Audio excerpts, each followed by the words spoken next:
গাছগুলো এখন কিন্তু স্থানান্তরিত হয়েছে। আগে তো আমার এই দিকটায় থাকতো, কিন্তু এখন সব গাছগুলোকে এই দিকটায় নিয়ে এসেছি। দেখতে পাচ্ছ, সমস্ত গাছগুলোকে আমি এই দিকটায় নিয়ে এসেছি। কিন্তু কিছু কিছু গাছকে খুব মানে রোদে রাখলেও চলছে না। তো যাই হোক, চেষ্টা করছি অনেকভাবেই। আর এই দেখো, ঢ্যাঁড়স গাছ হয়ে গেছে, ঢ্যাঁড়স গাছ হয়েছে।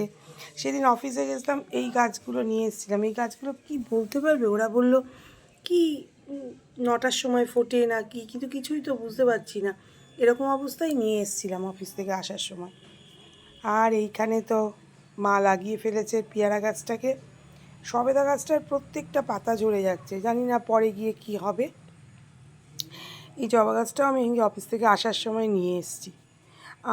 আর একটা ভালো খবর যেটা বলি, সেটা হচ্ছে এই ড্রাগন গাছটা কিন্তু একটু একটু করে বাড়ছে।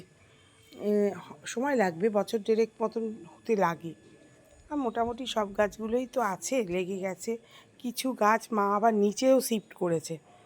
তো চলো, আর আমার স্থলপদ্ম গাছের ফুল দেখো,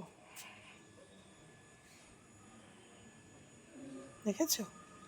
ওই দেখো, ওই দেখো, আজকে প্রচুর ফুল ফুটেছে। এবারে স্থলপদ্মগুলো অনেক দেরিতে ফুটলো, খুব সুন্দর লাগছে দেখো।